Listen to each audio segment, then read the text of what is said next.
Good afternoon, and thank you for joining us for today's National Conference of State Legislatures webinar, Agriculture Workforce, Challenges in State and Federal Responses. My name is Kristen Hildreth, and I'm a Senior Policy Specialist in NCSL's DC office, and I'll be your moderator for today.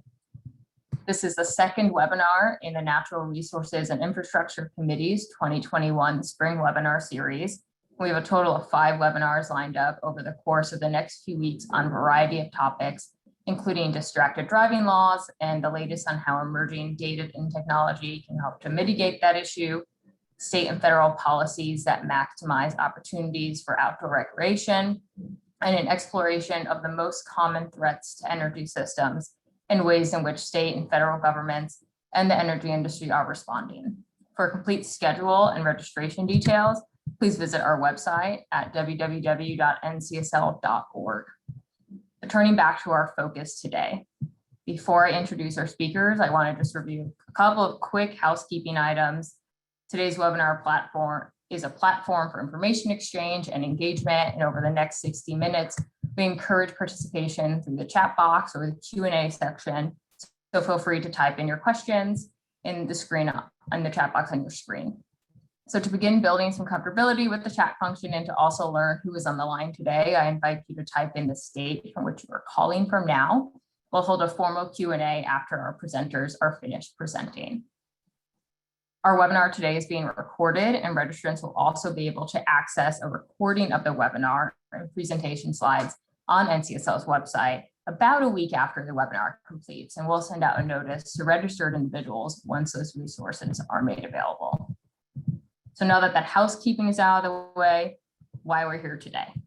The security of our nation's food supply is dependent on maintaining a qualified farm workforce. Unfortunately, the shortage of farm labor across the nation has impacted nearly every sector, from fruit tree growers to vegetable farmers and dairy producers, with the COVID-19 pandemic pointing out additional challenges for farmers and highlighting additional areas of concern within the farm labor workforce. Today, we'll be exploring the labor challenges our nation's agriculture sector faces and solutions to the problem, from workforce training and development to federal agricultural labor reform. Joining us today are Allison Crittenden from the American Farm Bureau Federation, Gloria Montejo and Oscar Gonzalez from the U.S. Department of Agriculture, and Sarah Gligora from Pennsylvania's Department of Agriculture. Joining us first, we have Allison Crittenden, who serves as the American Farm Bureau Federation's Director of Congressional Relations, where she focuses on issues such as immigration, labor, and pesticides. Allison previously worked on the Hill as a senior legislative assistant for Representative Rick Crawford of Arkansas, where she was involved in the negotiations of the 2018 Farm Bill. Allison was raised on her family's 3rd generation fruit and vegetable farm in Deltaville, Virginia, and graduated from Virginia Tech with a degree in Applied Economic Management, Agricultural Economics. Allison, thank you so much for joining us today. The floor is now yours.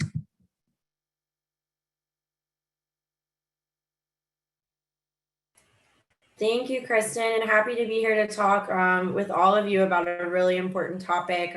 Ag labor is one of the top issues facing our membership at AFBF, and certainly something that I'm sure all of you hear a lot about from your constituents as well.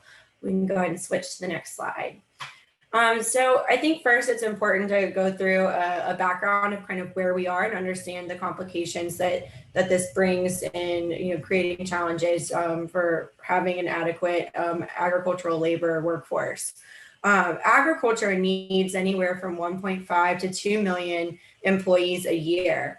But the average age of a farm worker is 38 years old. So that existing workforce that we currently have is aging out. And because of this, a lot of folks are already turning to the H-2A guest worker program in order to meet their employment needs. However, the H-2A program is very complicated to use, and it is certainly a program of last resort. Although, it's an option for those who are able to use it. We can also look at the growth in the H-2A program as a metric to gauge just how dire the workforce shortage is in the agriculture industry. In fact, the H-2A program has grown 350% over the last 10 years.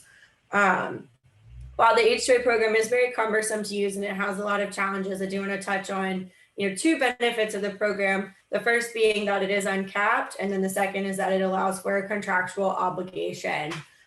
Next slide.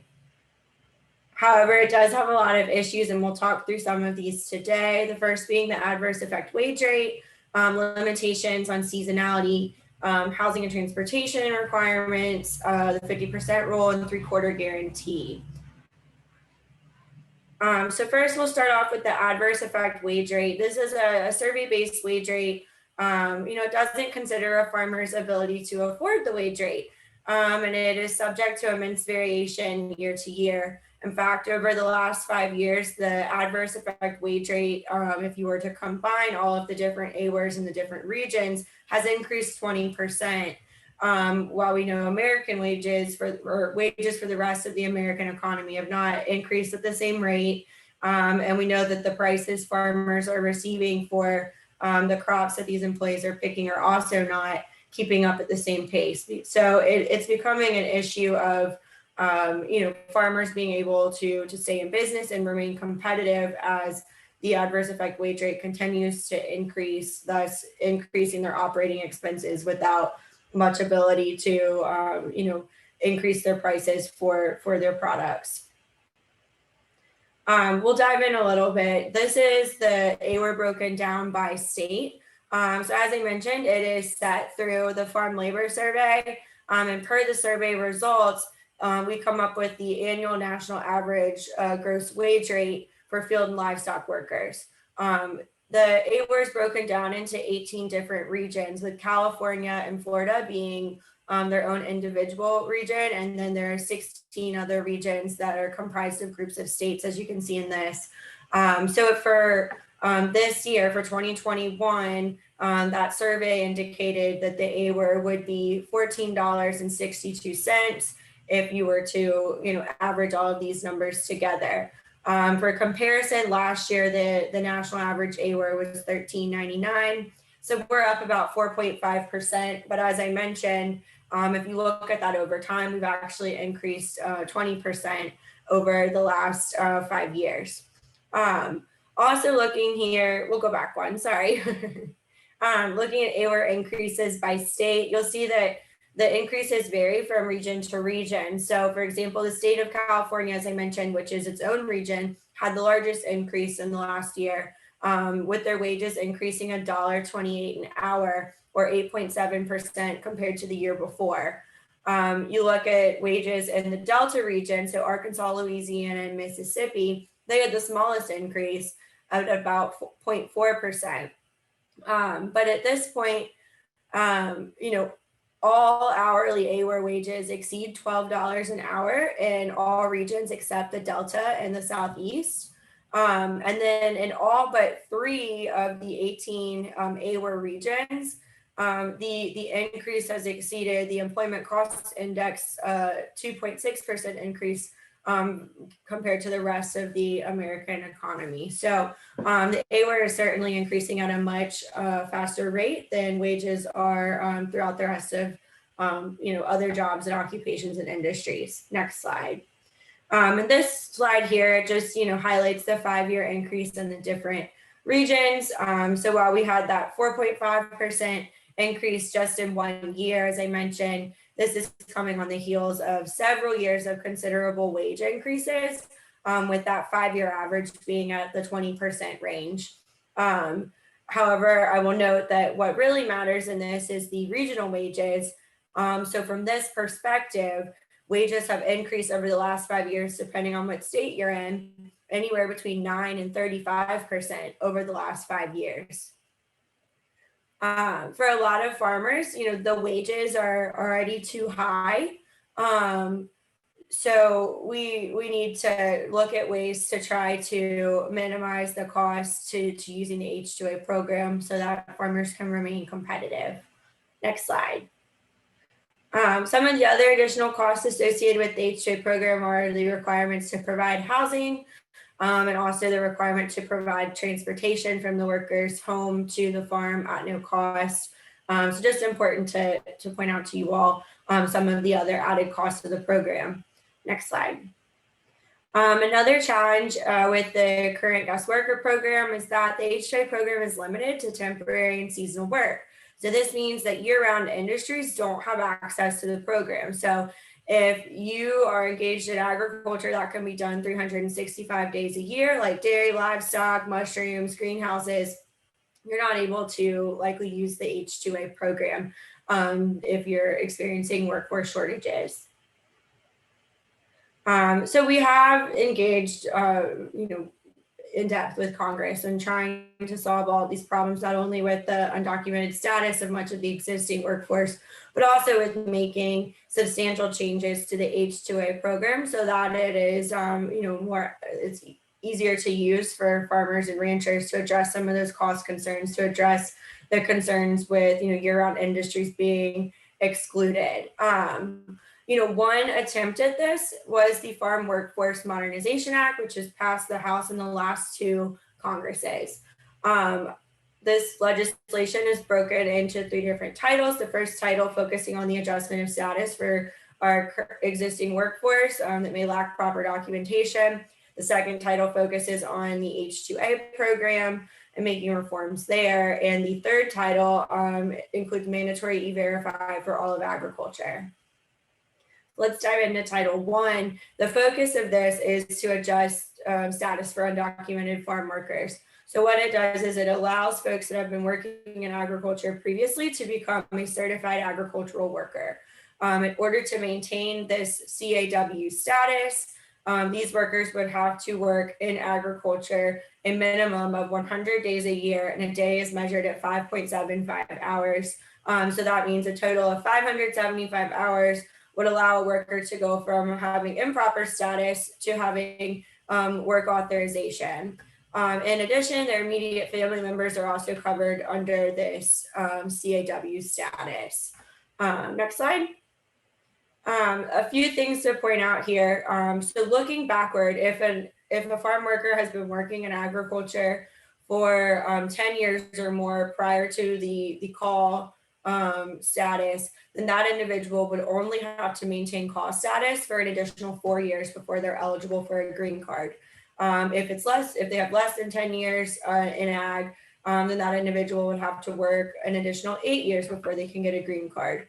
It's also important to point out that if someone eventually gets a green card, that they no longer have that 575 hour a year work requirement. Title II focused on H2A guest worker provisions. So broadly speaking, it made some application process improvements. It changed the wage methodology.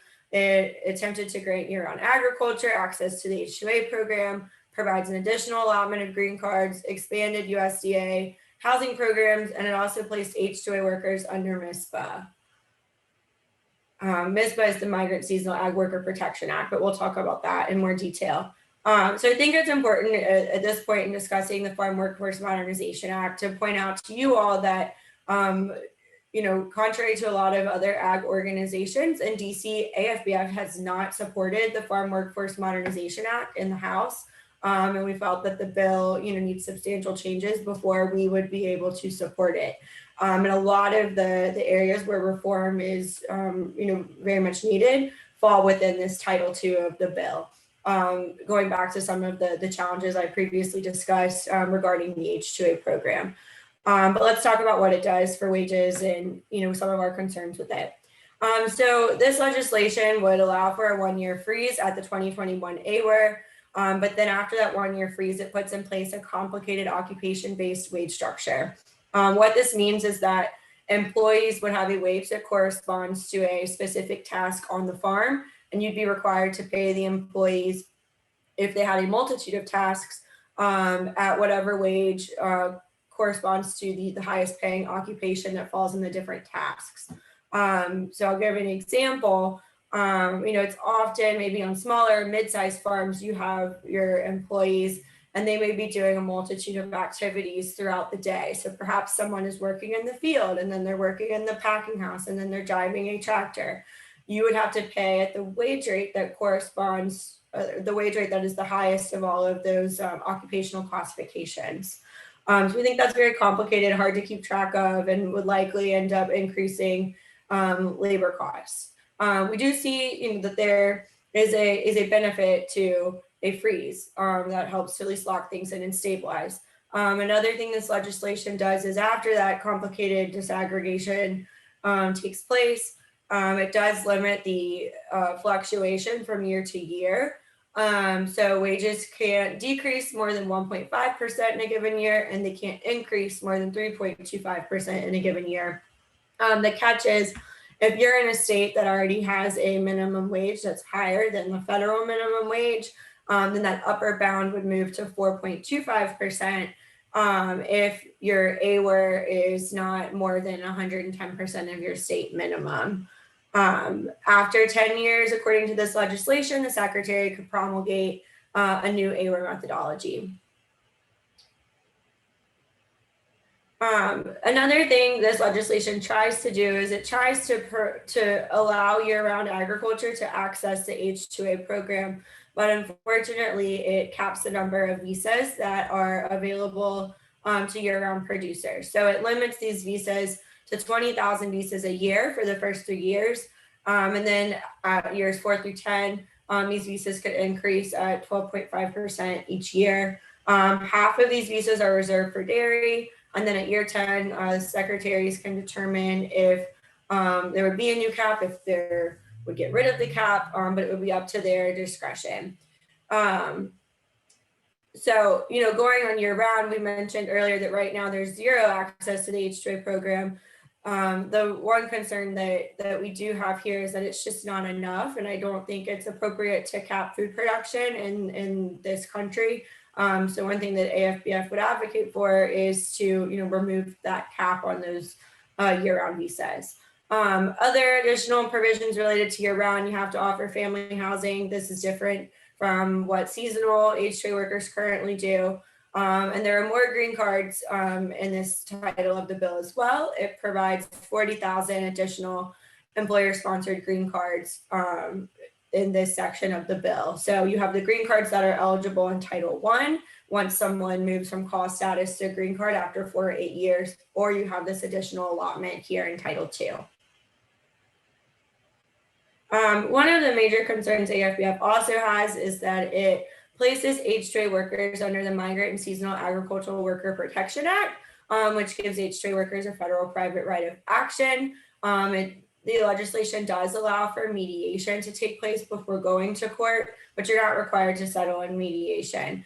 Why this is a concern to us is that if you're currently using the H-2A program, all of those rules and regulations are enforced by the Department of Labor, and on top of that enforcement already taking place from the Department of Labor and other government agencies, you would now also have the right to pursue, legal means, potentially class action lawsuits as well. So we think that it leads to duplicative enforcement, creates opportunity for potential frivolous litigation, and could also lead to more expensive fines. So this is a place where current law is suitable for us. And we look forward to having more conversations regarding this provision in the Senate. Title III of the bill includes mandatory EVerify for agriculture. So all of agriculture would have to comply with EVerify less than 3.5 years after enactment. So this does allow for that status adjustment to take place in Title I, where the undocumented folks could transition into call status. But it also goes into place very, right before many of the farm worker population would be able to be eligible for a green card and therefore have no more ag work requirement. We recognize that there's data out there that says that over 70% of farm workers would likely be eligible for those green cards at the 4-year mark. And then we're also concerned that, if folks, the ag workforce is aging out, perhaps they'll pursue other industries. If we're not able to adequately replace those workers with guest workers, then how will we find our workforce? So, the EVerify timing in this legislation, does cause some concern. We certainly are not anti-EVerify, but we have to make sure that the guest worker program is in a place where it affords any farmer of any kind of agriculture year-round, seasonal, an opportunity to access a guest worker program in the event they're no longer able to maybe hire or maintain the same workforce that they currently have. So as far as where we're going with this, so the House did pass the bill back in March, and shortly after the House passed the bill, Senators Crapo and Bennett issued a press release stating that they intend to introduce their own Senate version of this legislation. With that in mind, we have had conversations with staff looking to see what that Senate version would look like. We are a member of the Ag Workforce Coalition, and we're working closely with other organizations in that coalition.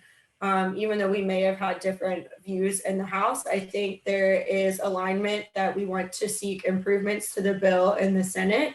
So we are actively working to pursue those reforms that I just discussed in a Senate version of this bill. Some other things to consider in our ag labor conversation is that immigration in general right now is a pretty heated topic, a little bit controversial, given what's taking place at the border. So I think figuring out where ag labor fits into the broader immigration reform agenda is, a challenge that we're facing. I think we hear from Republicans that something needs to be done on border security before they would be interested in taking up ag labor reform. We hear from Democrats that perhaps they would like to pursue something regarding DACA recipients before ag labor reform. And perhaps maybe all of these issues, border, DREAM, ag, could all end up in one bill.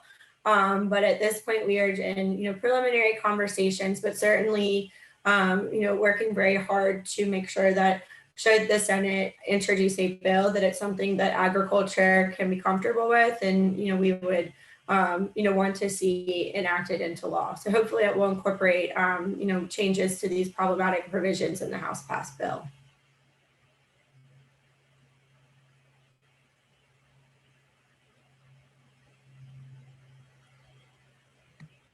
All right. Thank y'all. Great. Thank you, Allison, and for that overview of the challenges the ag workforce is currently facing, and then how Congress is currently looking to mitigate some of those, and then the issues or support that the ag workforce has for those existing, I would say, solutions that Congress is definitely looking at pursuing. And just a reminder to everyone who is participating, if you have a question at any point in the webinar, please don't hesitate to place it either in the Q&A section or in the chat box, and we'll get to those at the conclusion of the webinar. So next up, we have two speakers with us from the U.S. Department of Agriculture, Gloria Montenegro-Green and Oscar Gonzalez. Gloria is the Deputy Undersecretary for the U.S. Department of Agriculture's Farm Production and Conservation, where she leads agencies that deliver farm programs and services to farmers, ranchers, and agricultural producers. Prior to her time at USDA, she served as Arizona State Executive Director for the Farm Service Agency and led the implementation of the 2014 Farm Bill programs across the state. Gloria most served as the Chief of Staff to Congressman Cavalia of Arizona, and she was also raised in rural Arizona and graduated from the University of Arizona. And then we have Oscar Gonzalez, who is the Assistant Secretary for Administration at the U.S. Department of Agriculture. Previously, he served in the Obama administration in several positions with USDA, including as Deputy Assistant Secretary for Administration, as well as Deputy Chief of Staff for and Senior Advisor on Immigration Reform to Agriculture Secretary Tom Vilsack. He also served as the California State Executive Director for USDA's Farm Service Agency, where he oversaw FSA programs in the nation's largest agricultural producing state. Oscar is a graduate of the University of California, San Diego and East Los Angeles College. And now I'll turn this on over to both Gloria and Oscar. Thank you both for joining us. Thank you, Kristen. It's an honor to be here with you today. Allison, I really appreciate that great presentation, a lot of important data and insight. So again, Allison, it's great to be a part of the coalition. Well, first, in addition to serving as the Assistant Secretary for Administration, I also advise Secretary Vilsack along with a few of my other colleagues, those of us who bring experiences and the capacity to assist with helping to make sure that immigration is a priority. USDA has a very unique role in immigration. Although we don't have much written into our authorities as it relates to immigration, whether it's with visas or enforcement, we do a few things, but what we try our best to do is to be a conduit between any agricultural interests and ensuring that their voices are heard in other federal departments and agencies. We do hope that the day comes where policymakers do look at USDA as part of the solution, because we do hear from farmers and ranchers up close. Well, one of the things that I also carry with me as a source of pride is I'm a former state legislative staffer. I worked for the California legislature for several years, and so if there's any leg staffers, I just want to say keep up the good work. What you do for your bosses is incredibly important, and our door is always open for you at USDA. Well, first, stating the obvious, there is a severe worker shortage. Not a day goes by where we hear about small business owners that are outside of agriculture that are having a very difficult time to fill their positions. So in order for us to stay competitive globally on the food production end, we need a reliable workforce. When Secretary Vilsack and I started back in 2009, there were only about 63,000 H-2A visas. Today, there are about 215,000. So the increase on the number of visas that have been issued just keeps going up. So there's no question, and as Allison mentioned, the case for one, comprehensive immigration reform, the ideal scenario, but at a minimum, doing some kind of an agricultural labor legislative solution is what is critical. And we have that opportunity in the very near term. So those of you on this call, you will be hearing about Secretary Vilsack in the coming days and weeks, really stepping up his engagement to remind the public, to remind policymakers that a solution is needed. Without a legal pathway for workers, without a workforce that shows up when farmers and ranchers need them, we're going to see other markets outside of the U.S. Have an upper hand on us. I have been able to participate in a few different initiatives that are going on in the Obama administration. Earlier today, there was a naturalization convening talking about those who are eligible, that they should take full advantage of the process. I'm also part of some working groups in and around H-2A. So without kind of going into too much detail, because I think you will be hearing about some other important initiatives, but nothing is going to come close to the importance of passing the Farm Worker Modernization Act. We truly feel that whether it's in big agricultural states or medium-sized agriculture states, that getting a steady workforce is going to be key. So those are my opening remarks. I will turn this over to my colleague Gloria, Deputy Undersecretary for Farm Production and Conservation. Thank you.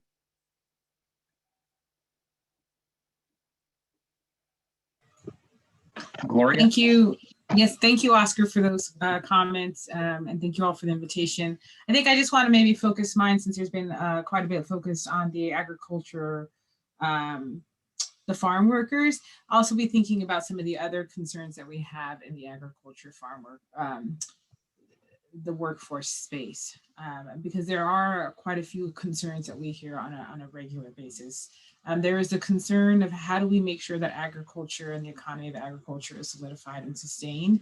And so that is also thinking about the retiring farmer and how are we growing the next entity to be able to engage in this industry and to be able to feed this country. And so I think looking at how are we supporting new and beginning farmers to be able to transition or to be able to transition into this career. Over at USDA, we have quite a few resources that we are working to provide and working to be able to engage with individuals, helping. We have a large New Beginning Farmer Coalition, support work that we provide to help individuals understand what is the business plan, how do you best practices, understanding their soil health, understanding how to overcome the first 3 to 5 years of entering into industry so they can have the up for success, and we can be able to be thinking about the changing farmer workforce, if you consider that. As was shared at the very top of the presentation, right, we also know the retirement ages, the retirement eligible ages, and we have to have a concern there. We do quite a bit. We have 2 programs that we have at USDA. One is called the CAMP program, which is a mentoring program for our staff to be able to shadow farmers to best learn about ag operations. And that is one way to be able to better provide some of that support that needs to happen, and think about supporting the workforce that engages with farmers and producers on the conservation side and the farm program side. We also have a program that we support through nonprofits like the Agriculture Land-Based Training Association and SCORE to provide mentoring and training to help individuals gain interest in farming. That's referred to as ALBA. And ALBA creates opportunities for low-income field laborers and through land-based training and doing either organic farm management, helping advance careers, or be able to think about how they phase and transition into farm ownership. The other aspect, well, it wasn't necessarily talked about today, is like some of the agriculture support and strengthening that we need to consider is also looking at the various technical support and technical work that needs to be provided to help with various conservation practices in order to strengthen the farm and strengthen the agriculture. And for us, that requires quite a few employees and employee growth that we do through the Natural Resource Conservation Services, has expertise in understanding conservation practices, understanding the science, understanding how to be able to meet the producers and support them as we have a changing climate, as we have changing dynamics, as we need to build back from disasters, et cetera. So for us, looking at engaging in the STEM community and like how we are bringing individuals to study, to practice, to want to come into agronomy, to want to be able to engage. Like I said, a lot has been talked about, and I think about the farm worker and like the farm worker community and that support, and just wanted to make sure to provide the perspective that we also have like a full comprehensive ecosystem that we need to be considering in the agricultural labor area. So with that, if I could, I guess those are some of the things that we're considering, resources we have, but I think also problems and solutions that we need to all be working towards alongside the farm worker conversation.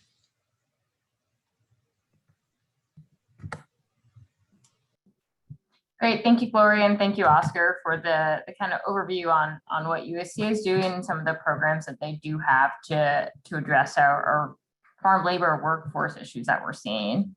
And to close us out, we have Sarah Gligora from Pennsylvania's Department of Agriculture. She is the Special Assistant for Workforce Development and Central Regional Director at Pennsylvania's Department of Agriculture, and has worked in workforce development for over 5 years. Before coming to the department, she worked at the Pennsylvania Department of Labor and Industry in the Apprenticeship and Training Office and the state's Workforce Development Board. She's helped develop and support numerous apprenticeship and pre-apprenticeship programs and helped increase awareness of apprenticeship in general throughout the state.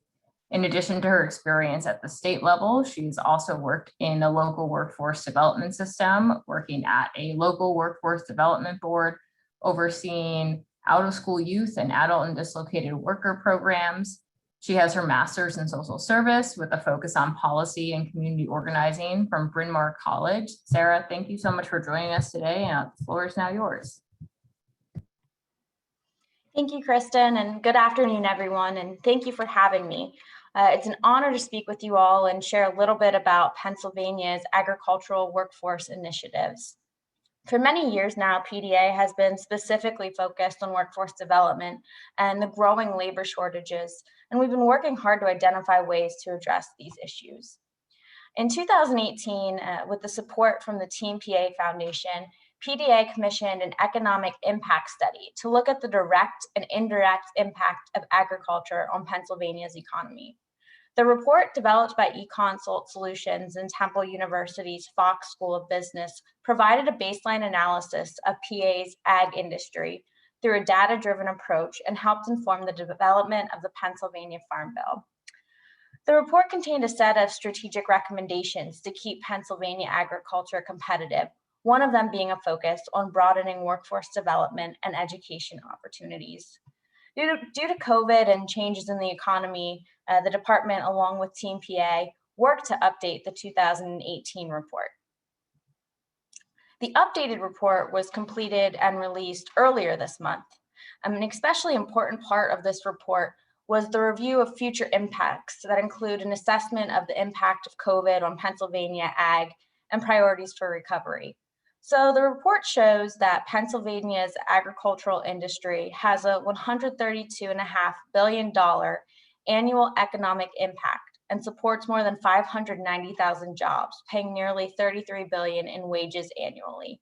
And agriculture supports 1 out of every 10 jobs in PA. One of the biggest takeaways from the updated report is the need to focus on workforce development and labor shortages. In every discussion, it was agreed that the biggest long-term threat to PA's agriculture is the inability to attract and retain high-quality workers. Workforce development must be a priority. A sustainable workforce requires addressing the need for advanced technological skills, wage competition from other competitive industries, and anti-immigration sentiments. As you will see, the results and findings from these reports have helped guide PDA's workforce development initiatives and strategies moving forward. One of the first initiatives to come from these reports was Pennsylvania's first ever Farm Bill. The Farm Bill has resulted in a total of $37.2 million to support agriculture in the Commonwealth, with an additional $13.6 million proposed for the 2021-2022 fiscal year. The Farm Bill invests in the ag industry and helps grow opportunities and resources, removes barriers to entry, and cultivates future generations of leaders within agriculture. It provides support in 6 different funnels, and one of them is building a stronger agricultural workforce. There are 2 specific Farm Bill programs, the Ag and Youth and Farm to School grants, that are focused on agricultural education and workforce development opportunities. These Farm Bill programs that we have helped to reach students and teachers and parents alike.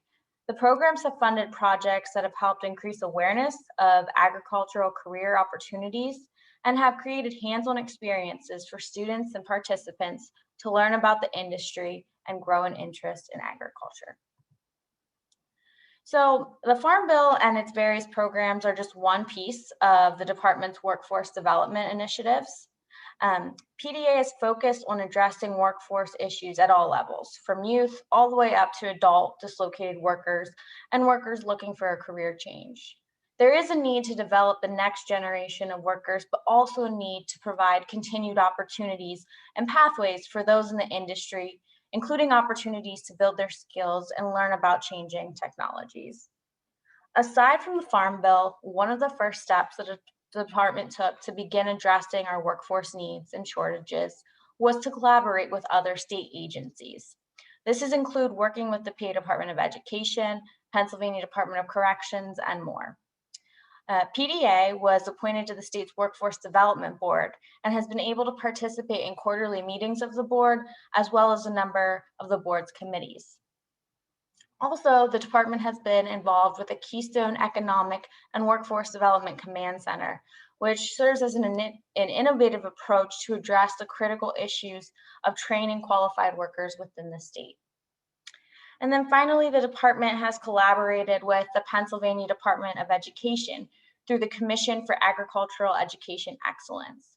This commission was established in 2017 by the General Assembly to assist in developing a statewide plan for agricultural education.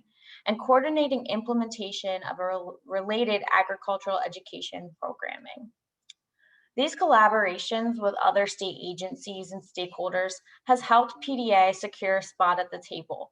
We have been able to elevate agricultural workforce issues that may have otherwise gone unaddressed and have highlighted the importance and critical need of a skilled agricultural workforce.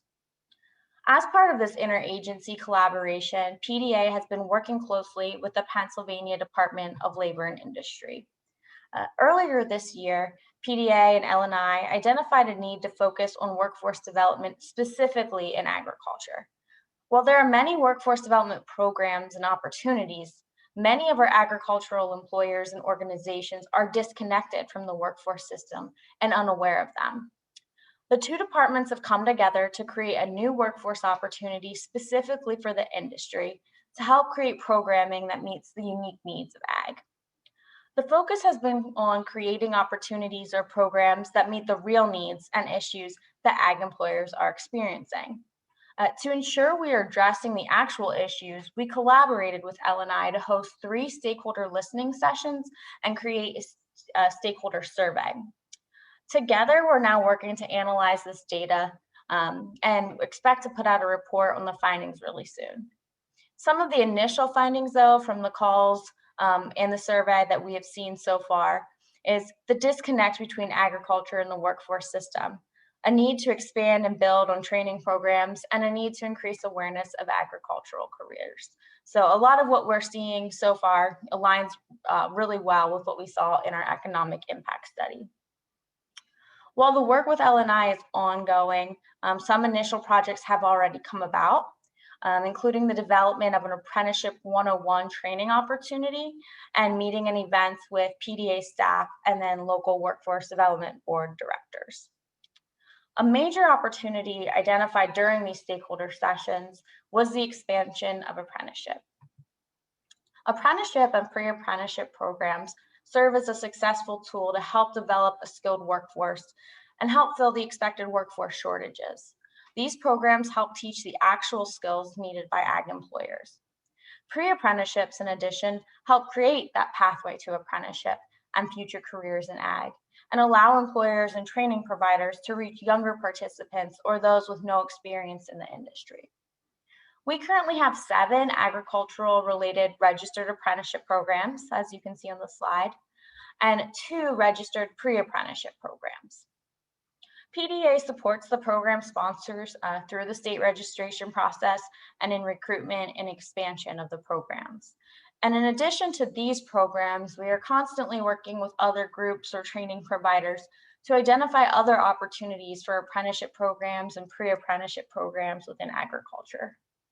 These programs have been very attractive to our employers and oftentimes provide an additional funding opportunity. Expanding training programs like apprenticeship helps address another need that we've been seeing, which is the need to increase awareness of career opportunities in the industry. This need was identified in both our stakeholder sessions and the economic impact study. We've heard from many groups and employers about the common misconception of what a career in ag looks like or entails. So there's a need to reach youth and their families to educate them on the possibilities that exist within ag. To help address this issue, the Commission for Agricultural Education put together an ag career awareness campaign. The first phase of the campaign took place in early 2020 and was targeted to parents and teachers and students in pre-K through 8th grade. A second phase of the campaign is set to begin in the next few months and will expand to additional geographical areas. And finally, the department provides regular events and opportunities, including those held during our annual farm show, where students get the opportunity to engage with agricultural employers and experience ag firsthand. So it's been made clear, from everyone here today and through all of our work that workforce and labor shortages are a major threat to ag and PA and beyond. Both our industry feedback and the economic impact studies show that the key to success for the industry and our priorities should be addressing these workforce issues. At the state, we are going to continue the strategies that we have in place and continue to look at other ways we can help address these issues. If you have any questions or would like to discuss it any further, please feel free to contact me. And thank you all for having me.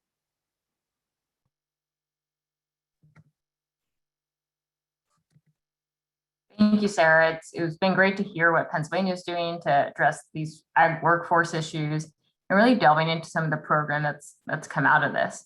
I'm curious for folks who are on the line, if your state is working to address ag workforce challenges through new programs or incentives, let us know in the chat. Some of your other participants and colleagues across the nation might be interested. So now I'd like to go ahead and shift gears to the final portion of today's webinar, question and answers. And any questions not answered on the webinar today, we can follow up via email. We've got a few questions that have already been sent in, but feel free to type them in as we move along. So the first one I have came via email from a legislator who was unable to attend the meeting, and it's on the COVID-19 impact in the agricultural workforce. They asked, the COVID-19 has impacted the agricultural workforce, especially the pool of seasonal agricultural workers who are often migrant workers. Allison, I think as you touched on earlier, we're obviously looking at H-2A expansion, and the question goes on to state, however, lockdown and restrictions and the mobility of workers across borders has contributed to labor shortages. So the question here is, are we starting to see the pool of seasonal workers return to normal? Are we starting to see that increase? Was there a lag due to the COVID-19 pandemic and associated lockdowns? I guess I'll kind of turn that over to you, Allison, and then open up more broadly. Sure, thanks, Kristen. That's a great question. So if we think back to March of last year, we actually had quite the scare when we heard that basically all of the consulates weren't going to be conducting the typical required processes to have visas come through. So to have the H-2A workers do their interviews and be able to come to the United States. Luckily, after I think all of agriculture, hit the panic button, we were able to work with the State Department to get a process in place that would allow those interview requirements to be waived for most returning H-2A workers, as well as some that were new to the program.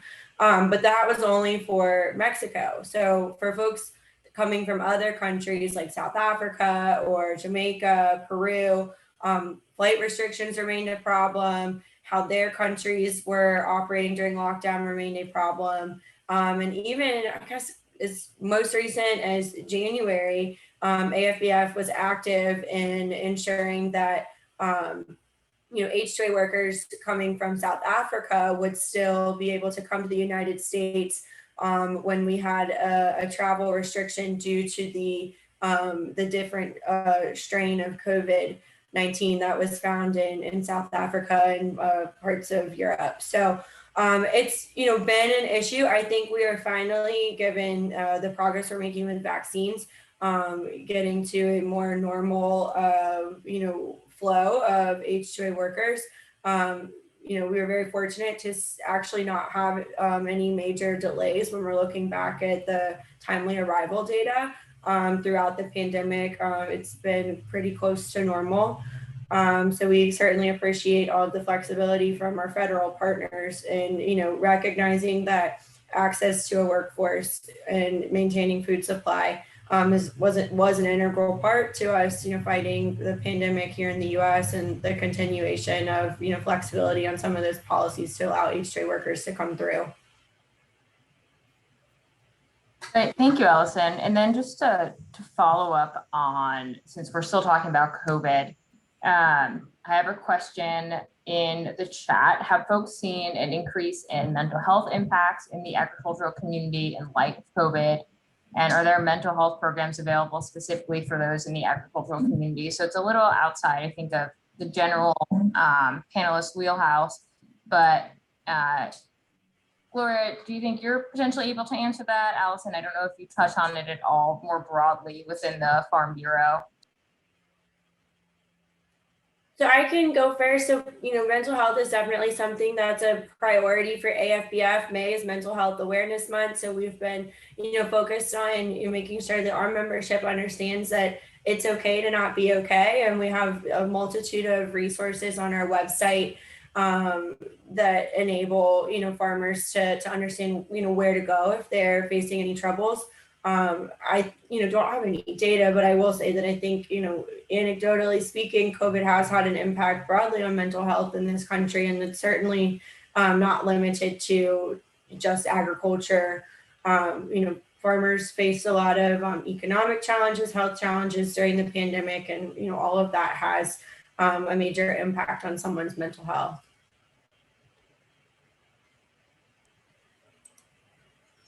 Hi, thank you for that question. It's not there is a system at USDA to be able to support that. That's the Farm and Ranch Stress Assistance Network, which was part of the Consolidated Appropriations Act, has some authority there of 2021. That is a resource that is supported and funded out of the National Institute of Food and Agriculture over at USDA. It's not in the mission area that I work in, so I have to very admittedly say I don't know a lot of the details of it, but wanted to be able to share that that is one of the resources, one of the networks that is funded and supported by USDA. Thank you, Gloria. And then we got a few more questions in the Q&A section, and I will start. I'll pick one of them first. So how much of the agricultural workforce shortage is due to economic development challenges in rural areas of the United States? And to kind of add on to that one, how big is the impact of student debt on the agricultural workforce shortages? So two parts of that. How much of the workforce shortage is due to economic development challenges in rural areas? And then how much of it might be due to student debt? And I'll kind of open that up.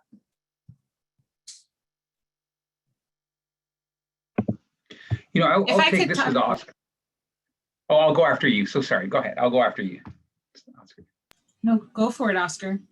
Okay. Well, I just wanted to, when I think about the economic development challenge, there are, it's kind of multifaceted. First, I think about, any upswing in construction of, for example, you're going to see farm workers leaving the fields to have better paying jobs, working on rooftops, laying asphalt, building fences, and building homes. So there's that component. I also believe the housing challenge here in California, especially on the Central Coast in the Central Valley, housing is a very, very is very much in short supply.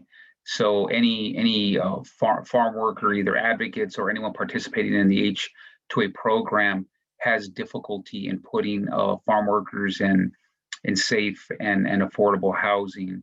You have neighbors or local residents that actually are organizing against, and it's unfortunate, organizing against keeping farm worker housing from afar. So those are the things that come to my mind when I think of economic development. Not sure if it hits the point, but I do know there it will be and continue to be an exodus of farm workers to better paying jobs if we don't, solve the legislative challenge.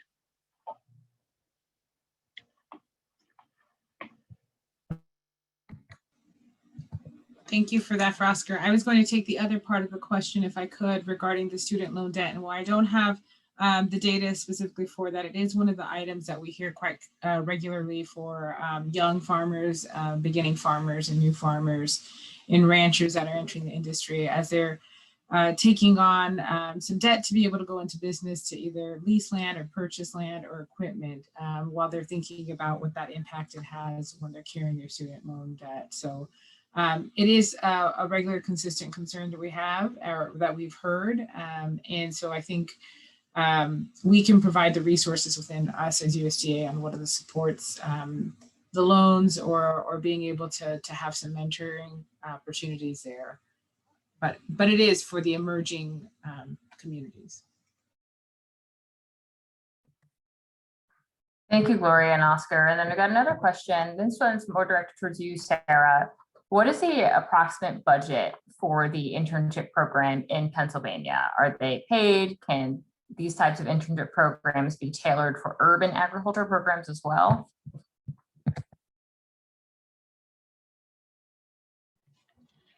Yeah, so we do not, any funding that we put towards apprenticeship at this point has been through labor and industry. They have a number of grants and opportunities like that.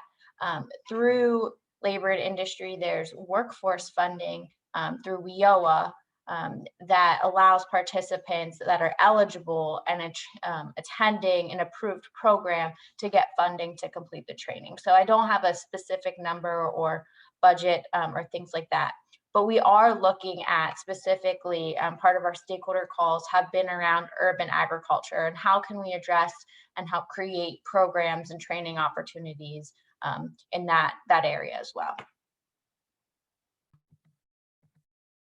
Thank you, Sarah. And then, because we're getting kind of close to the end, I have one last question here. Why aren't we seeing greater food price increases due to agricultural workforce shortages? So if we're seeing less product being picked, why are we not seeing greater food prices? I'm happy to take that one, Kristen. So I think there are a couple factors at play. First, farmers are price takers, so they don't have a lot of price setting capacity. But another trend I'd like to point out is that we're continuing to import some of these same crops that we grow in the US from countries where their operating expenses are much lower than they are here. So for example, we continue to import, produce from countries like Mexico, where their labor costs are a fraction of what we have in the United States. And just to give some data on that, our economists had pulled a few different crops, in particular carrots, iceberg lettuce, onions, oranges, potatoes, and strawberries, and looked at the volume of those products grown in the US over the last year. So from 2019 to 2020, we saw a decrease in volume of those crops, but at the same time, shipments from abroad have increased by 44%. So you see that there's a diminishing of American production, but an increase of us, bringing in those lower cost imports. So that'll create downward pressure on the marketplace. So very important example, I think, to show that if we don't solve our workforce challenges, that we'll continue to see that decrease in American food production and increase in a reliance on, foreign raised foods. So it's really important that we, do what we can to ensure that our American farmers and ranchers can stay in business. Thank you, Allison. And because we're at the top of the hour, I just wanted to go ahead and send a final thank you to each of our presenters for taking a time out of their day to come and talk to us a little bit about the agricultural workforce challenges and what states and the federal government are doing to help mitigate some of those. And of course, a thank you to all of our attendees who also took time out of their busy days to come and be a part of this. As a reminder, if you missed anything today, a recording of the webinar is going to be available roughly a week from today, and a notification will be sent out. Our next webinar will be on Thursday, May 27th. So that's 1 week from today, on how emerging data and technology can help combat distracted driving. To register or find out more information, please visit our website at ncsl.org or send me an email. My email is listed here. Thank you again for your continued interest and support in NCSL, and have a great rest of your day.